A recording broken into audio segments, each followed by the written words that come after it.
All right, we're moving over to the internet and we're going to get started here momentarily.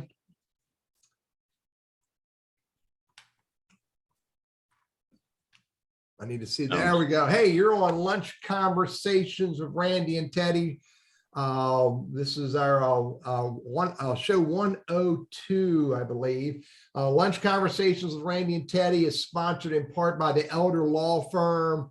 They're out of Greensboro, North Carolina. One of their missions is to help you keep your commitments to your loved ones. So if you have elder family members or friends that you're trying to help with estate planning or elder care planning, reach out to the Elder Law Firm in Greensboro, North Carolina, or elderlawfirm.com, or call them at 336-396-4551. Boom, Randy. How you doing, buddy? Hey, I'm good. And I just lost my entire screen, but I found it because I'm so smart. There you go, Teddy. Aren't you glad you got such a great co-pilot here? Because this could have been disastrous. And Randy Wooden, Goodwill Industries, Northwest North Carolina.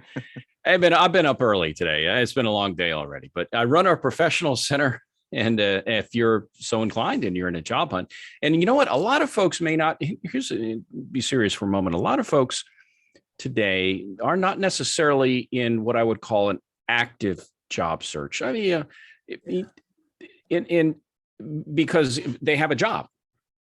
It may not be a great job, but most folks that I deal with these days, they have a job and they're not necessarily actively hard pushing, but they want to be ready when the right thing comes around. And so whether you're actively looking or not, either way, our services are free. We're happy to help you get where you want to go, wherever that may be. And so we're going to dive into a show today. Melvin Scales joins us from Meridian Resources. And Melvin, I'm going to introduce you in just a moment and turn it over to you to kind of do it in a little more detail. But our topic today is onboarding. That's a topic I had never heard. I'd never heard the term onboarding before, probably maybe up to 20 years ago.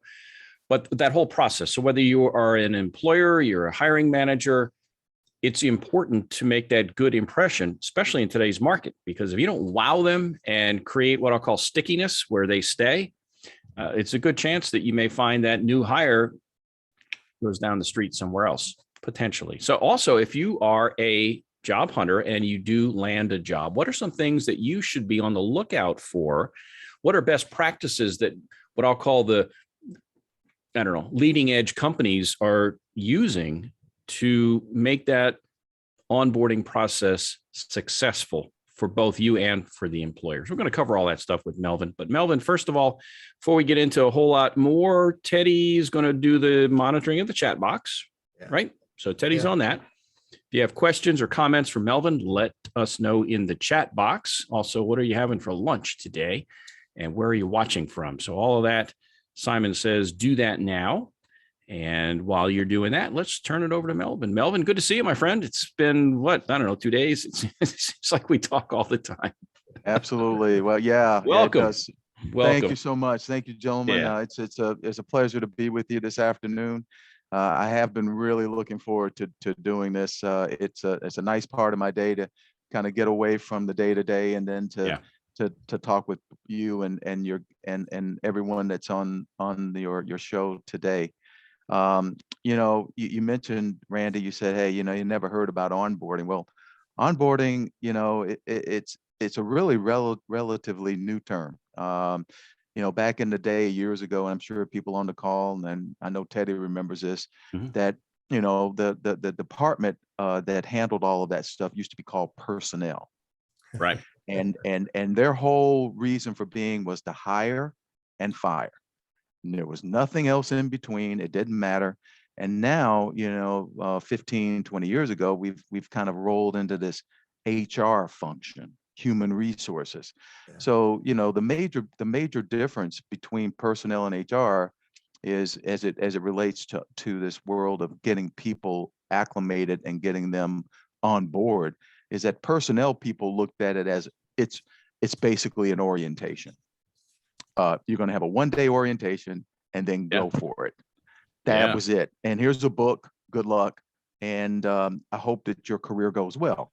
However, HR looks at it as, that period of time when you're trying to bring people on board is called onboarding. And you need to do that right. I mean, we all know what's going on in the market Yeah. today. Well, Melvin, let me jump in before we get too far into this. Introduce yourself. Who do you work for? What do you do? Tell us all about that. Put in a plug for Meridian too. Oh, We absolutely. want to know more about you.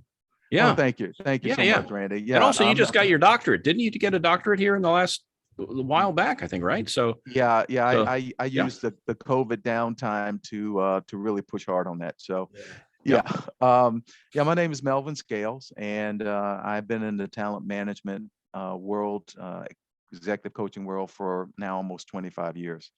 And I currently work with Meridian Resources, which is a national HR consulting firm. And I'm on their executive leadership team as executive vice president, responsible for corporate strategy, but also a division called University Solutions, where we take our coaching work that we provide to corporations all over the country and even across the sea. And we bring that to the graduate schools and their students who are mid-career and ready to ascend to what we so lovingly call the C-suite. And so that's what our company does. We've been around for now, this would be our 22nd year. I've had the fortunate and the privilege to be a part of them for almost 9 of those 22 years. So it's good to be here. What I know, and you were not always in career management, so there must have been a why moment or a series of moments or whatever that kind of said, hey, you know what? This is my sweet spot. This is where I need to be. Help us understand the why for you. Oh, sure. Yeah. Well, I started off the world in brand management, working with some great companies like Legs Products, Anheuser-Busch, Wendy's, Hardee's Food Systems, and Nabisco. A lot of fun. But I was always the guy on the marketing team. When somebody had a problem, they want to come talk to me. And for whatever reason, they thought I would be their mentor. They thought I would coach them to get through whatever difficulties they had. Yeah. And it was just, I found there was a natural gift for that. And it was some years later when a gentleman named Ron Grant, I met him probably in one of the worst days of my career, where the company I was working with decided to downsize, and that's the first person I met. And he said, "Hey, how you doing, Melvin?" I said, "I've had better days." And so the friendship continued, and he convinced me to join his firm. And from that point on, I've never worked a day in my life, because this is so natural. And as Michael Jordan said, if it weren't for basketball, he would starve. So for me, if it weren't for talent management consulting, I'd starve. So. Yeah, and Teddy, Melvin's one of the guys that I've looked to over the years, respected, and we kind of play in the same sandbox, and I'd call you a friend, Melvin, and respect the heck out of you. So you got a lot to offer here. So let's unpack some of this stuff. Yeah, we talked onboarding. You got partway through until I cut you off and redirected you so rudely. So let's hit the play button again where you left off. But this onboarding, I get it, because back in the day, it was the personnel office hire. And usually what they did was they took an old guy who was close to retirement, and they didn't want to cut him loose, because there was loyalty back then. They stuck an old guy in there and just said, check the box, hire, fire. And that's about it. And it's evolved over time. But I remember times where literally one time they did hand a phone book to me. I was in sales, and they said, here's a phone book. Here's a phone. We have notepad and paper and such, and pens. And if you need any help, let us know. We'll be down the hall. Yeah, there you go. Oh, and here's the employee manual. All right. So like 2 pages. So things have changed. Let's talk onboarding, and you take it how you want to, but there are a lot of tentacles to this. So let's start. You drive and you take it how you want to. Tell us more about onboarding and how it's changed and what's going on these days. Okay. Well, great. Yep. Thanks, Randy. Essentially, again, going back to what we were talking about earlier, again, personnel was orientation, HR was onboarding. And that orientation could include things like, here's coffee, this is where you get it, here's the restroom, here's the elevator, here's your office, maybe. And then we're going to get someone to hook up your phone, and then that's it. Goodbye. And so when you look at this process, the hiring process, I like to look at it and having fun with it, almost like going from dating through honeymoon. And that whole process is like, if you look at the dating part of a relationship, that's the interviewing. You're getting to know people. Yeah. And you go on to the second date, which is the second interview. But then there's the engagement where there's an actual offer. You get asked to come to the company. You get asked to step up to the altar and swear your affection for now until forever, right? Till death do you part. Or until Exactly. you get terminated. Until you get terminated. One of the two. And then there's the wedding, which essentially is, quote, the day one orientation, right? Yeah. And then there's a honeymoon period, and we've all talked about that. In the real world, the honeymoon period for people who get married can go on for a year and a half. But in the world of corporate America, that thing used to be 6 months, but it's now drilling down to 180, 90 days. You have to basically be on point from day one. And so, Right. there are things that come to mind when companies look at, well, if we're going to do an onboarding program, we've got to make a business case for this. And everything's got a business case, even things related to HR, and that has not been the case for very long. So when companies start to talk about designing and implementing a comprehensive or cohesive onboarding program or process, what they need to do, the HR people need to do, is engage with their key stakeholders throughout the organization. It's no longer a silo. You can't do that. Things are matrixed all over the place because organizations are flat. And so what they need to do, and from their perspective, is making sure that they understand what those groups need from them to make this successful. So what do? You ask your internal client, what do I need to do to make this good for you and for the people who are coming on board? So there's an organization called Clickboarding. It's an onboarding software company out in I believe it's Eden. It's some place called Eden Prairie, Minnesota. It's close to Austin, where they make Hormel. But essentially, what they've done is that they've showing the business case for a structured onboarding process. So I'm going to bore the world with a couple of stats, but I think it's important to hear it. Yeah, sure. So here's what's going on. 69% of employees are more likely to stay with a company for 3 years if they've experienced a great onboarding process. Isn't that amazing? Now, 3 years. Wow. 3 years. Yeah. So by the way, I know our Goodwill is in the process of developing a more enhanced and robust onboarding process, because we recognize that. And not only do we have people who do the work I do at Goodwill, we also have a huge number of folks working on the retail side. And I think we all know that retail has more than its, let's say, fair share of turnover. And so that's becomes a cost issue as well as a culture issue. And so we're trying to do what we can too. So I'm taking notes here, Melvin. So I'm taking notes. Going to see what we can do. Okay. All right. All right. Now, again, another stat that comes out of their work is this: the organizations that have a standard onboarding process experience, the people, their organizations have about a 50% greater new hire productivity. In other words, they're immediately engaged and productive if the onboarding process is done well and makes sense. Now, before we even ever get people into the company, we talked about this earlier, of course, the amount of time that can go on between when you make an offer and someone shows up, if they do, can vary. And unfortunately, the longer that time period, the worse it is for the organization who's trying to hire. Reason being is because this is a very good job market for job seekers.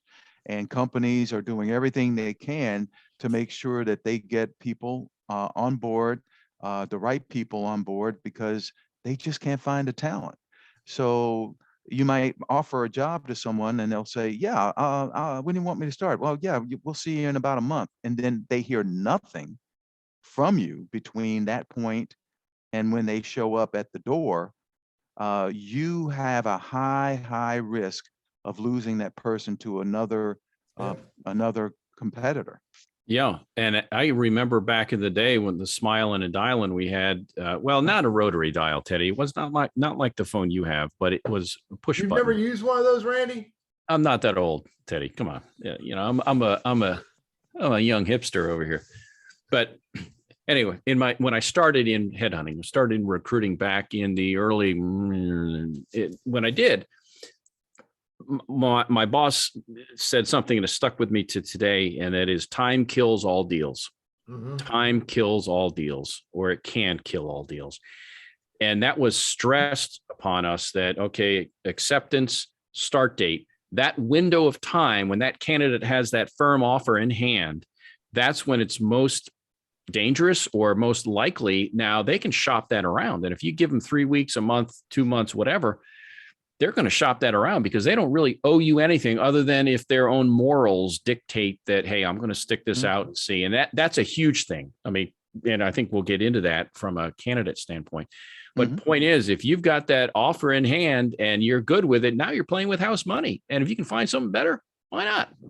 And Exactly. so we had to contact that candidate almost every other day. Now we had to make up something.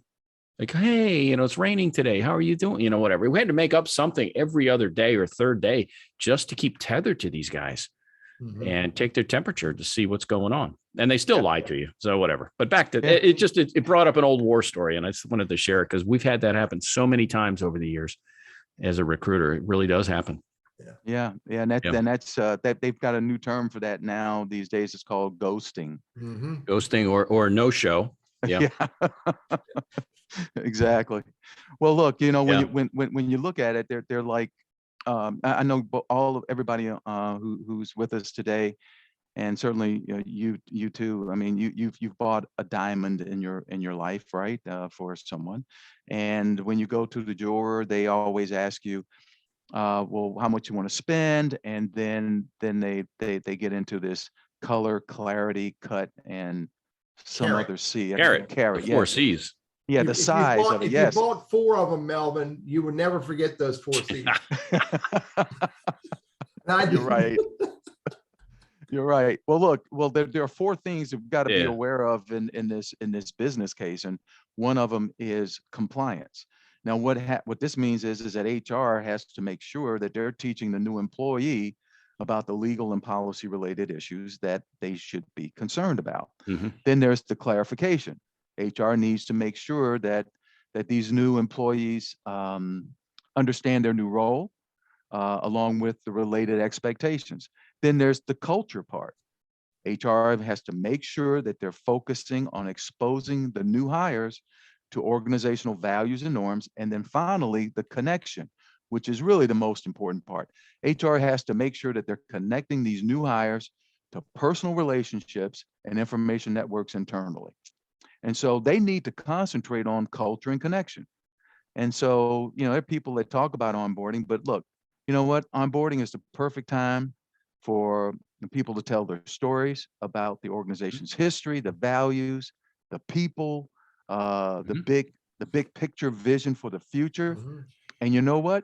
It can't just be up from here. It has to be from the heart. The organization has to really own that. And so if you do that right, and you focus on what a company should do, and that is to listen to their new hires' stories, find out really who they are, and then marry the 2 stories together. And there's that word, marry the 2 stories together, then you've got a successful match, and one that will hopefully continue to be beneficial for everyone and not end in a divorce. So I just wanted to share that overview with you about the business case. But then you've got the whole part about now, what do I do when I'm the new person coming in? What Right. do I need to pay attention to? Yeah. And so and I know we got 10 minutes to the break, so let's kind of dig into this one. Mhm. Many years ago, I worked with a gentleman named Ray Harris. Dr. Ray Harris, and at the time he was a executive vice president of an organization that I was a part of called Manchester Consulting, and that it was like the third largest in the country. But anyway, Ray and I had these conversations about, even then, what is so important that a new person needs to do when they come on board. Mhm. And so here's some stats that he shared with me, and I want to share it with everyone else too. 40%, you ready for this one? Okay. 40% of newly hired people prove either to be disappointing or are terminated or leave the job voluntarily within 12 to 18 months after their appointment. Now, that number has changed, of course. It's no longer 40%, it's up to 55%. And oh, by the way, the time frame is not 12 to 18 months, it's like 8. People don't have time. Organizations don't have time to wait for you to get it together, because you know what? Competition is eating their shorts. Wow. And so what Ray suggested is that there are like 15 things, and I won't hit them all, of course, because we don't have time for it, but there are 15 things that you as a new employee need to do to maximize your opportunity for success and stay out of that 55% crashing within 8 months. That's an astronomical Yeah. number. Yeah. I wouldn't have guessed it that high that quickly. Wow. Yeah. All right. Yeah, So if you're a job hunter and you land a job and you are the newbie, you better pay attention, because these are things you need to be looking for. Yeah, absolutely. Absolutely. So Well, go ahead. Now let me play it that a little bit, because you talked about the culture thing, and there's other pieces that are associated with culture, and the diversity space, and the way an organization thinks. How can an employee who's going through a poorly organized onboarding process, which, by the way, I would wager that I believe you would agree there's lots of companies that do that poorly. It's a check sheet. Make sure you take them through the onboarding. Look, Randy, I sound like a grumpy old man. How can an employee make sure that they are discovering the culture and discovering the value of what organizations think about with diversity, et cetera, when they're going through a poorly managed onboarding? Yeah, I'm glad you asked that, because that is point number 2 in the list. So right on. So the very first thing is they need to confirm their quote appointment charter, and all that means is, what is what are the critical few objectives, or the CFOs, that I need to accomplish within the first year, and typically they're like 2 or 3. And you know the story. Somebody doesn't have an appointment charter, they have no idea, but they assume that they understand what their boss wants them to do. And the boss 6 months later says, "What are you doing?" And you go, I thought that's what you wanted me to do. No, you need to confirm all of that up front. And then, to your point, Teddy, then it's time to figure out, who are my stakeholders? And you, as the new person, you need to do what I would call a comprehensive analysis to build effective partnerships with those people, because your relationship with them will either be good or it won't be good. And if it's not good, you won't be there even 8 months. So you need to sit down with those people that you interact with that are critical to your job success and ask them a question. What do you need to know from me that will allow your job to be easier? Yeah. That is music to people's ears. Nobody does that. Yeah. They don't take the time. I'm busy. I got to and then you're doing the wrong thing. Mhm. Amazing. You focus on Amazing. where's the break room? What time's lunch? Do we have to leave at 5? Can we leave at 5:01 or we have to wait to 5:10? All the Yes. wrong questions. Yes. Yes. Yes, absolutely. You know, and then, you know, this third thing is making sure that you're accelerating your job learning process. You know, that there's this whole thing that there's a study that says, oh, by the way, you spent 4 years in college, you got a degree, you get an opportunity, or you go to a graduate program and you get all that knowledge and you show up, and are you ready to be successful in the job? No. You know why? Because 90% of what you need to know happens on the job. Mm-hmm. And so it's up to you to make sure that you're asking all the great questions around, how does this system work? Who do I need to talk to if I need this? And a lot of people, they just don't do it. And you know, it, unfortunately, because of COVID, that issue has been even more top of line for companies, because you don't have the ability to walk down the hall and ask that question. You got to do something different. It's all virtual. Yeah. So hopefully that'll calm down a little bit. And let me, I'm going to throw out, Don just asked a question. I'm going to paraphrase it, Don. Hope I don't screw it up. And that is, you know, at one point, as a new employee shows up, do they get the right or the permission to start asking why questions? I'll tell you what, if you didn't do it in an interview, then day one, you better start asking. Well, I guess it's why in context of why do you swing the hammer this way? Why do you do the process this way? Yes, absolutely. You know, seeking to understand versus seeking to be understood first is a great way to go. You do need, and that was that Don you said? Don Masura. Yeah. Oh, hey, Don. Okay. You know, I get you the way you say it, Melvin. It works for me. Seek to understand, not to critique.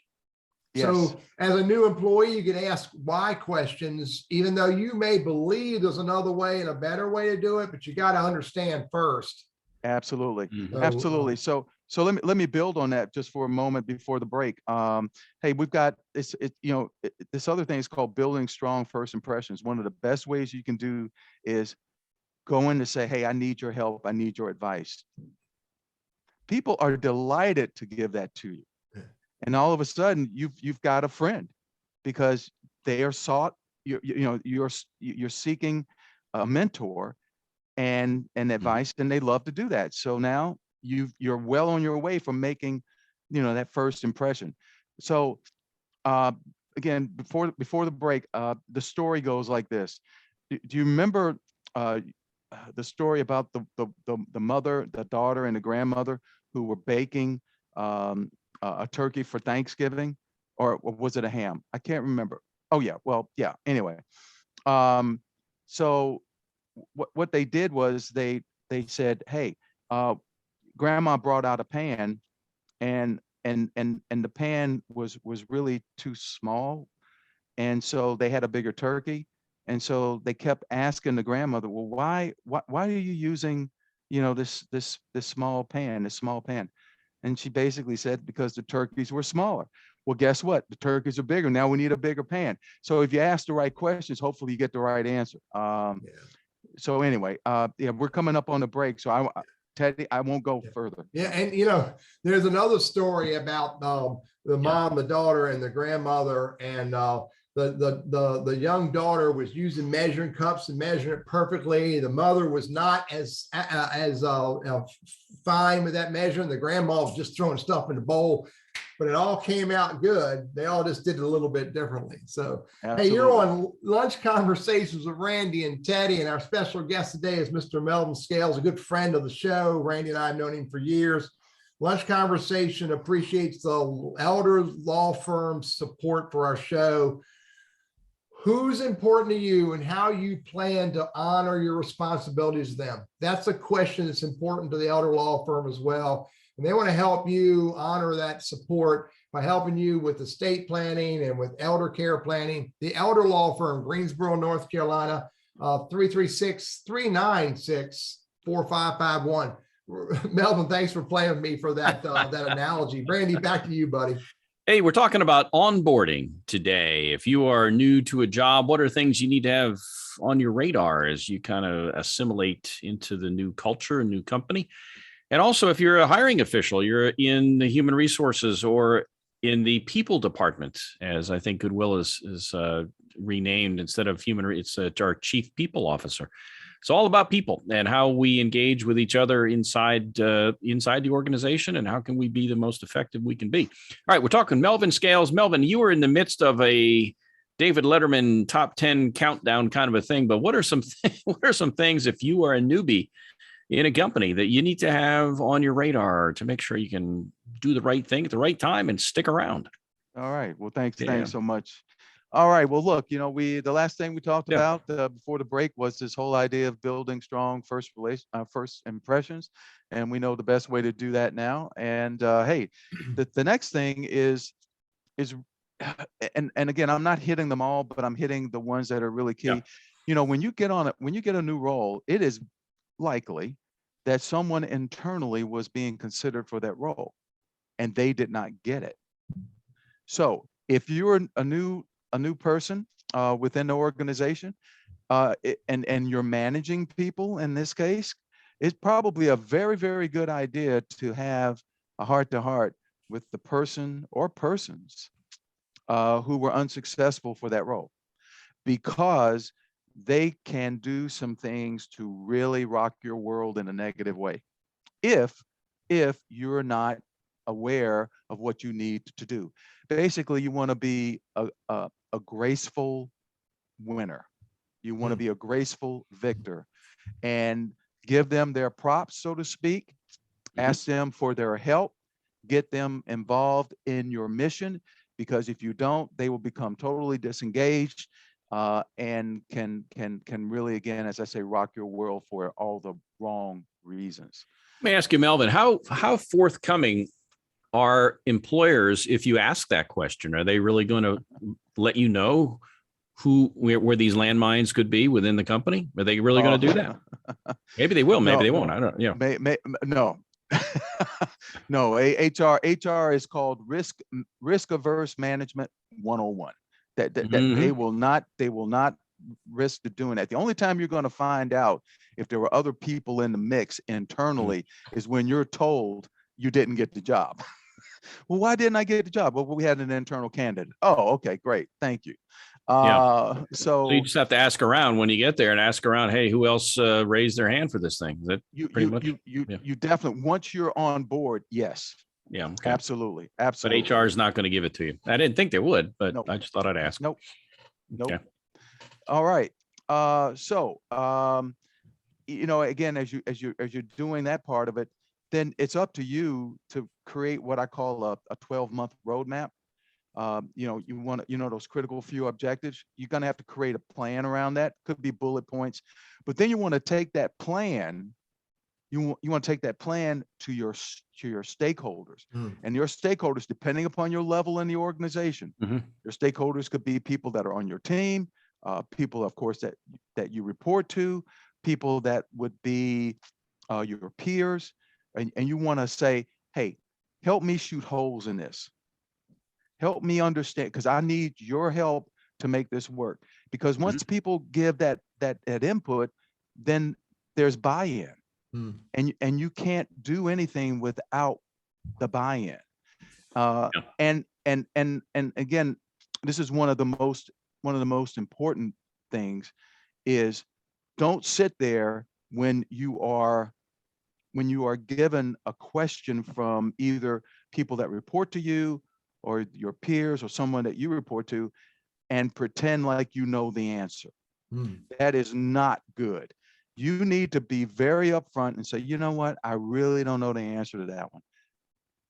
Tell me a little bit more about what you mean and what has caused these kinds of issues in the past, because clearly I am not up to speed on that yet, and I need your help to find that answer. And again, it's okay to say I don't know.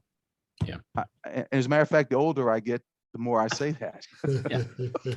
You and me both. Yeah, and that's an important thing. Is we hear on the flip side, fake it till you make it, but you're saying no, not in this case. I mean, there are other things you can fake it till you make it, but they're going to see through you pretty quickly. And building that rapport, I think, early on is critical. And one of the last things you want to do is come across as somebody trying to pull the wool over their eyes, I would think. Yeah. Right.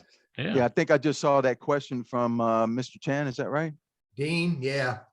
Yeah. Dean, that's a great question. On the surface, it might seem like you're incompetent, but it's the way you ask the question. So the way you would ask the question is not what do you mean? It's a question of, well, how have others attacked that to your knowledge? Or how do you think you would handle that? Because that's a totally different way. And I think nowadays, the level of incompetence, well, let's just look at it this way.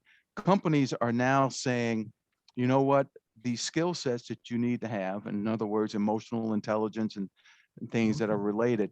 If you don't admit that you don't know something, or if you don't ask questions around things that you don't know, then you're seen as somebody who is incompetent because you are totally unaware. You're totally self-unaware. And that does not play well anymore, particularly as millennials are now becoming the biggest part of the employee workforce. You can't get away with that with millennials. I have a millennial as a daughter.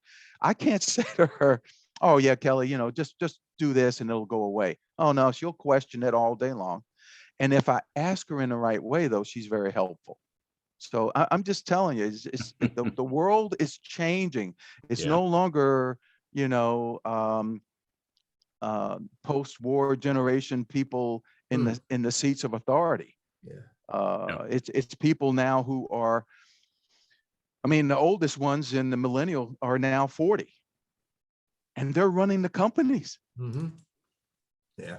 I have that cadre of women who are running organizations that they're, my daughters are 40 years old and running organizations, and they do it. They look at it differently. They ask questions differently, and they engage with people slightly differently than the grumpy old man from, back way then.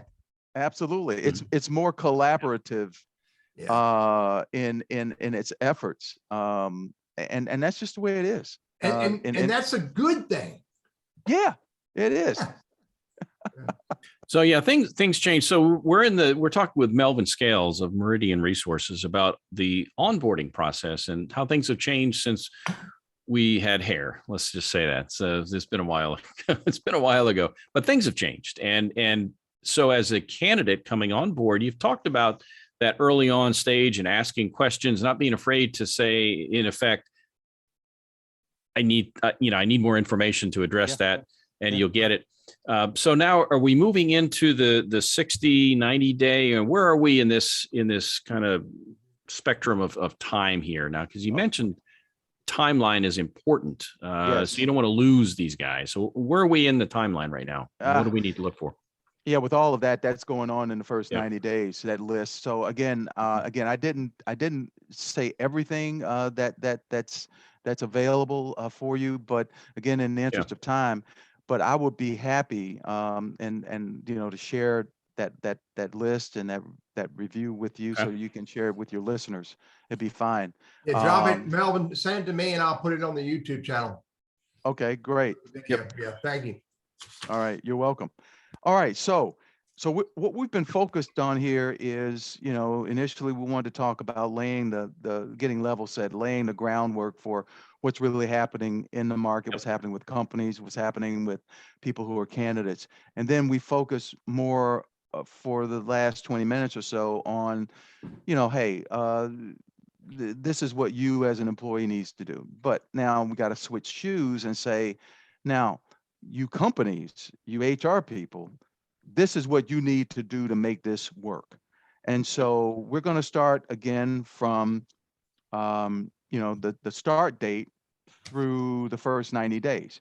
And so the objective of this whole process, just going back to that for a moment, is you want to make sure that every person on your team, whoever they may be, has everything they need to be successful from day one, that they understand the expectations, the roles and responsibilities, and that they need to understand how they can, as individuals, align to impact the team, the department, and the company objectives. So, that time frame between when you get an offer and when this person shows up. So you lose people if it's too long or you don't do anything. So we call that pre-boarding, just like in the airports. Attention, flight number 250 will be departing in about 15 minutes. If there's anything that we can, you get that all the time in airports. Yeah. Well, Yeah. this is a pre-boarding opportunity for companies. And what they need to do is they need to make sure that these folk understand what the 90-day onboarding plan looks like. And you give it to them. You let them look at it. You tell them, hey, you know what? You're not only going to get this schedule, but I'm going to give you an onboarding mentor. This is somebody who's been there, done that, been like you were a few months ago, and they're going to help you get acclimated. Isn't that great? I've got a buddy who's going to help me get through this process. Wow. And isn't that science in action? but anyway, so then, there's this, the schedule for pre-boarding, which that plan will include, what does my first day one-on-one look like? There's a one-on-one meeting, and there's a weekly one every other week thereafter, or every week thereafter. And then the lunch on the first day or multiple days of the first week. You're going to have this discussion with your mentor day one, every week, and lunch on the first day and multiple days afterwards. And if there's any additional meetings that need to happen with the team or the project team or the staff, we're going to add that into your plan as well. Now, that's all soft stuff, but guess what? Hey, where's my computer? Okay, the computer's ready. It's set up. There's nothing more frustrating on onboarding is being a new employee. Yep. You turn on your computer and you've got nothing. I don't know about you, but it's happened to me a few times. Mm-hmm. Yeah. And you're almost, because you are the newbie, you're almost afraid to speak up, because the first thing they're going to say is it plugged in? And you go, oh. I have to admit it, that did happen to me once. And then there's the other thing. You too, huh? You too. Yep. But yeah, because you're new. And so how many questions am I allowed to ask before I look stupid? Yeah. And really, and that's part of it. Yeah. Here's the other one. Oh, Teddy, your computer's not ready yet because you're going to get Steve's old computer. We're going to give John's to Steve, and John's going to get a brand new one. So it might take a week, but hang tight. Yeah, that's right. Because you're important to us. Yes, you are. We value you. We value you, Mr. Burriss, with one S.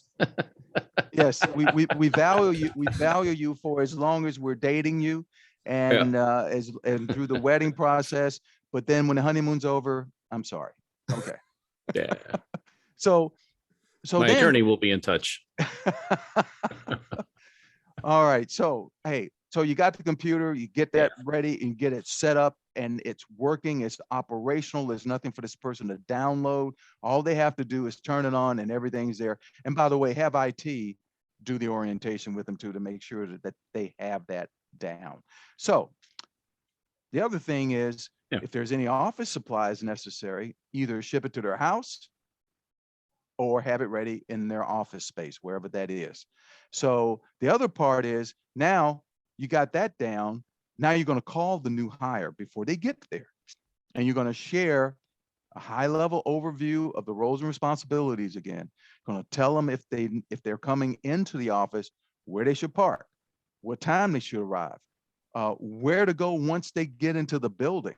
And I've actually seen this happen in companies that I've worked with in the past, where we hired some people and they were supposed to have been there at 7:45 and it's like 8:30. Why? There was no parking spot. And once they got into the building, they had no idea where to go. And they roamed around the building for a long time looking for where they needed to be.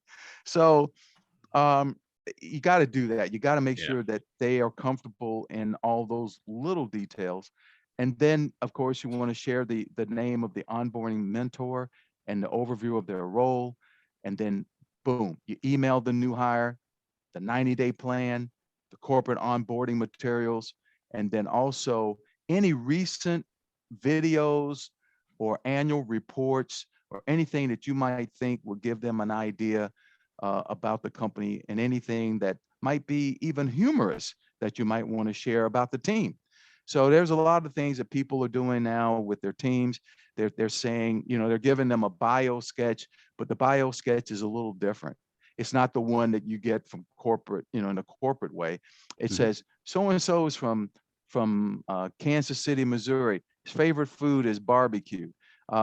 His pet peeve is this. His hobbies or her hobbies are this. And what you cannot ever say to so-and-so, because your head will get cut off. It's making it funny, but at least, people feel like, hey, I kind of know this person and I feel good about it. So here we are. Make it human. Yeah, exactly. Let me ask you, Mel, point. Yeah. Hey, depending on the size of the organization, I think it would be huge if, let's say, depending again on the size, if the president or the CEO could make a 90-second call or something like that to personally welcome you, or maybe a layer or two down from, again, depending on where you are in the organization. It's nice to hear from your boss or your coworkers, hey, welcome or whatever, but to get, even if it's a canned email, which is kind of impersonal, but some level of recognition from high above that says, welcome, we value you, my door's open, blah, blah, blah, blah, that kind of thing. I think that would also help. Are companies doing that, or is that still something that in the planning stages? Melvin, he doesn't want to let go that I didn't do that with him. He did. He forgot. He said it wasn't in the company manual or whatever. Yeah, but no, is that something that companies do? Do they really, does the senior management, are they as engaged as you think that they should be? Or is that something what do you think about that? Yeah, unfortunately, no, it's not at the level that it should be. Yeah. That would mean a great deal to a new person to say, oh my God, you can look at it one of two ways. As soon as you get there, you sit there and how the little button, the little lights going on that you got a voicemail, right? Yeah. Yeah. And you pick it up and you go like, hi, this is Janet Smith, your CEO. Give me a call when you can. And the person goes, uh-oh, I've only been here an hour and the seat's not even warm yet. No, I get it. Well, that would be a nice touch, but again, it sounds like companies are more aware of that experience, the onboarding, I'll call it the experience. And I think there has to be some level of wow. Just like if you're trying to decide which college or university to attend, just simply filling out an application, and they could take you on a tour of the campus, and that's part of the wow process. And again, you're applying to different schools. You're going to get accepted in, well, unless you're like me, you only accepted one. No, just kidding. But you're going to get accepted to multiple schools. So you're weighing all these decisions.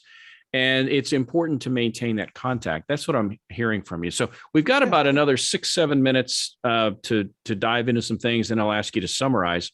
Yeah. And then we'll begin to wrap up. But what else we have on the plate here you want to cover? Or Teddy, do you have a question or so that you might drop in? I'm the conversations are coming out.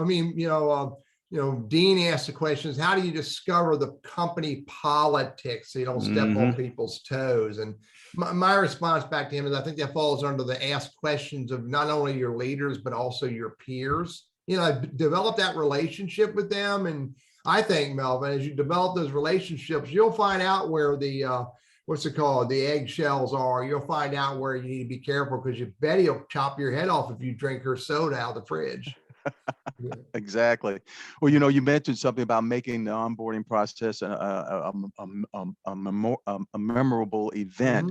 And that happens a lot of times, even in the recruiting process, because you mentioned it, the basketball teams. I've seen people, they go off to colleges, universities, and they're sitting there with the coach, and the coach has this pre-done audio.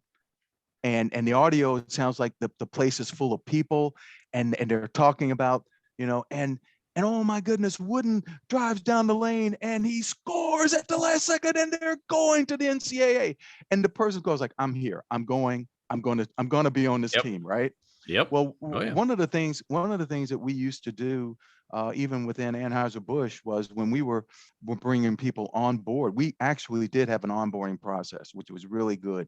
And one of the things that we had on their desk first day was something they could hang up on their wall, and it was the cover of Advertising Age, and it said Gustafson joins top agency in St. Louis. Anheuser-Busch is pleased, or something like that. And it was amazing. I mean, they loved it. They cherished it. Anyway, so hey, day one, you do the facilities tour, you schedule time for the wrap up at the end of the day. You cover the 90-day onboarding process again in detail, and you dive deep in week 2 into what we call the job functions. In other words, explaining the purpose of the company strategy, or the department, or the actual team, and how it fits into everything. You actually give the new hire a formal development plan, meaning you do this, then you do this, and then this may happen. Then there's an organizational chart. I can tell you the number of times I joined a company, didn't know who's on first. You didn't know. You only knew that you reported to so and so. And then it's important to in week 2 at least, to have a scheduled time with your key stakeholders. Now, day 30 hits. That's when people start to either feel good about the thing or not feeling good about the thing. And so there's a check-in. You talking about the candidate feeling good, or about the stakeholders saying, hey, did we really hire this guy? Yeah, it can be both. Okay. And that's in it. So this is from the HR perspective, saying, okay, we're going to check in with you for 30 days. Now we're going to formally check on your progress. So hey, questions like, well, what's going well right now for you? What's not working well for you? What kinds of things have you run into that perhaps you felt uncomfortable about? What have you learned over the last 30 days about us that you didn't know? Has anything changed in what you think about us in terms of your development plan? Is it for the better, or is it for the worse? If it's for the worse, well, how can we help you correct that? Yeah. Don't leave them out there hanging. So like, well, that was nice. That was helpful. It's like the commercials that are on now.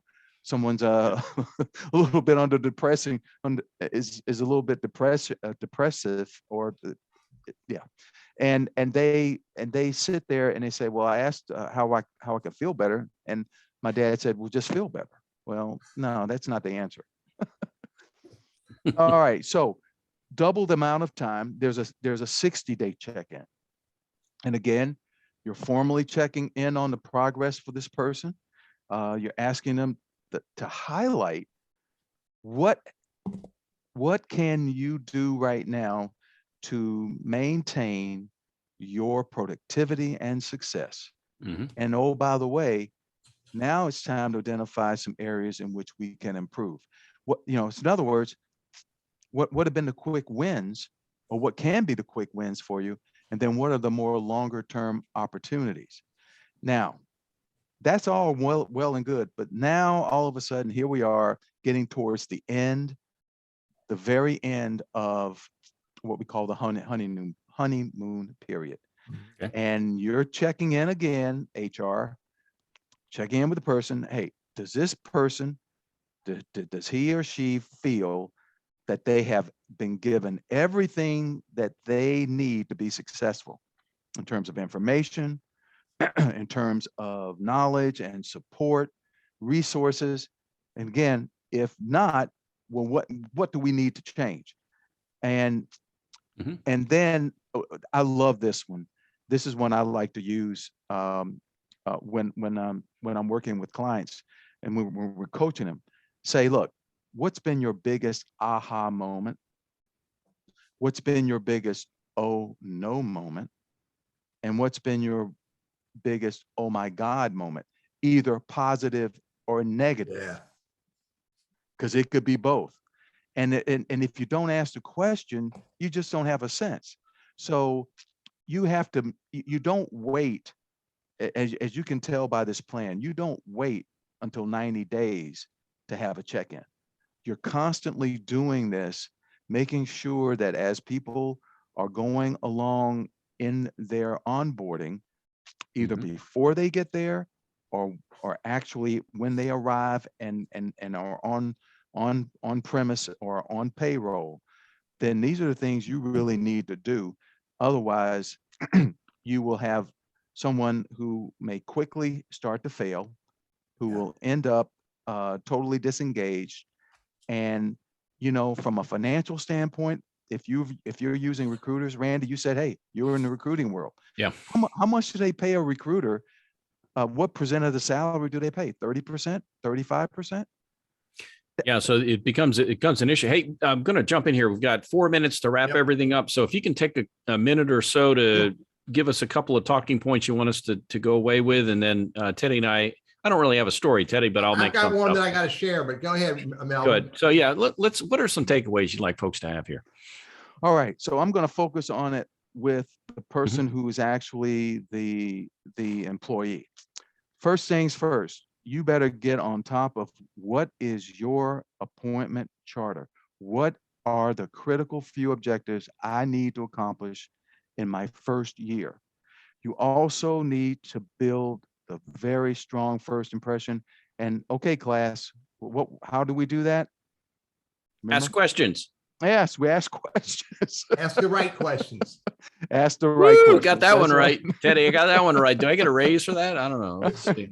We'll talk later. And then one of the biggest things is to make sure you're creating, you know, that 12-month roadmap so that you know where you think you want to be, and then share that roadmap with others and getting their input. And that's going to help you stay out of that 55% failure rate within 8 months. So those are the highlights and the headlines.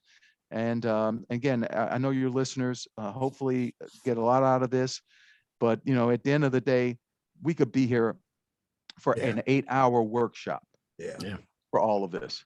And this is good stuff, because we need as not only as business owners and hiring agents, but also as people who get hired, you know, the employee, you need to know that this is important. And if it's not happening, you need to find a way to help make it happen.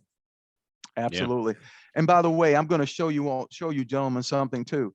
You would hope that if you do that right, they'll stay with you till retirement. Here's a retirement watch that my grandfather got, and he stayed with a company almost 45 years. And you know what? They didn't have an onboarding process. Go figure. I don't know why, but I thought I'd share it with you.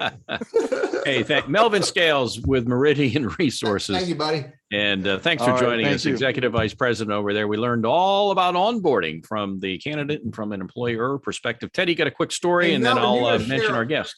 Yeah, and you're going to share a checklist with me that I can share with folks. I appreciate that. I'll get that out to people later on. So before Randy talks about our guest for next week, which we're really excited about, here's a story. If you don't ask the questions that didn't get answered, then you're making a mistake. I remember when I took my very first sales job, I thought I understood the commission. I didn't. I thought I understood the commission, but I didn't. And I totally missed out on how it worked. And because of that, I almost missed out on commission that I was supposed to get, because I was obligated to report things that needed to be reported for me to get the commission that I needed to get. I almost screwed up because I didn't ask the right questions, and I would have missed out on lots of money. The other part of that whole conversation, same job, I'll never forget. And I don't know how I got so dang smart, back then, but I asked the guy who hired me, the owner of the company, I said, tell me, please, the one thing that if I do enough of it and I get good at it, I'll be successful. Now, this freaked him out because he'd had nobody ever ask him that question. How I came up with that question, I have no idea.